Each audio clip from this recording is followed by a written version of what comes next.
Well, good morning my lovelies, and welcome to a very cold, a very dark and a very windy Wednesday morning. I hope you're all well. Well, we're supposed to be having a storm today. I think they've called it Bebet, B-E-T-E-T. Not so much as in the wind, although it is quite windy this morning, but more in the case of rain.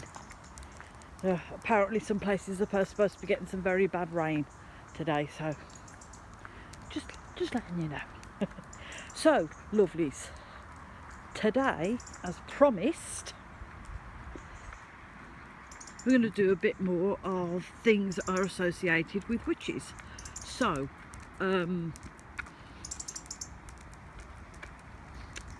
Monday we did what we think the people think witches look like. Yesterday we did pointy hats. Today we're going to do cloaks. And why do witches wear cloaks?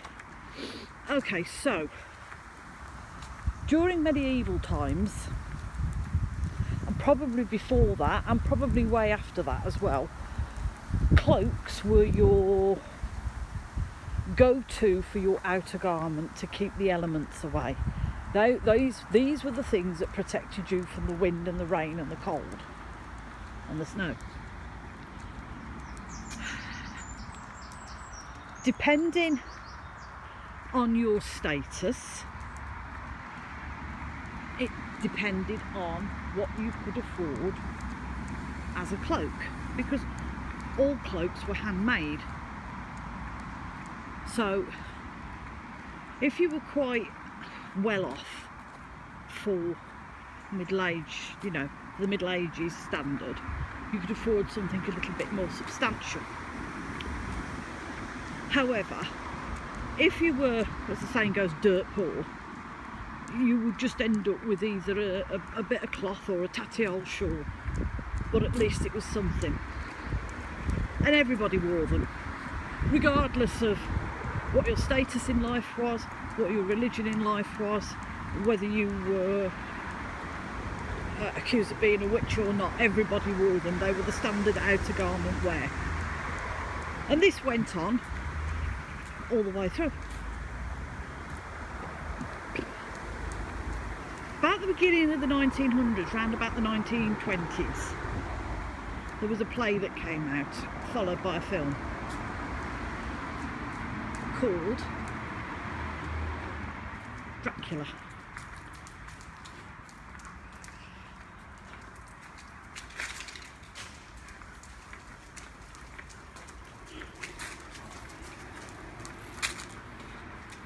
And Bela Lugosi played Count Dracula. He played it on stage and he played it on screen. And part of his attire for his character was a very luscious, voluptuous type of black, full-length cloak, high collar down to the floor. As time's gone by and Hollywood's took over, the cloak, i.e. Bela Lugosi's cloak, has become a staple in vampires, magical things, anything like that that sort of invokes witches, vampires, Dracula, magical sorcery.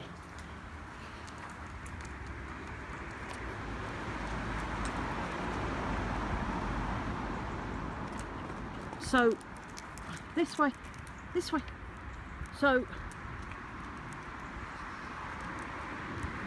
the cloak has become synonymous with witches, and again, because of the Wizard of Oz, because of the book and because of the film, the cloak was associated with the Wicked Witch of the West. And that's how and why witches wear cloaks. Simple, really. I'm sorry, it's not that interesting, lovelies. But yeah, not to do with any kind of religious connotation or any kind of religious shaming, purely because of a fashion item and one man doing stage and screen and a book, and witches were then lumped into wearing cloaks. What are we doing tomorrow, lovelies? Tomorrow I think we'll do boots and stockings, and we'll see how that goes. So, lovelies, I hope you all have a wonderful Wednesday. Look after yourselves. If you're struggling, please reach out, because there's always somebody there that will help you. Be kind to one another. And as always, from me and Woo, yes, begging for sweeties again, we're sending you all much love and many blessings.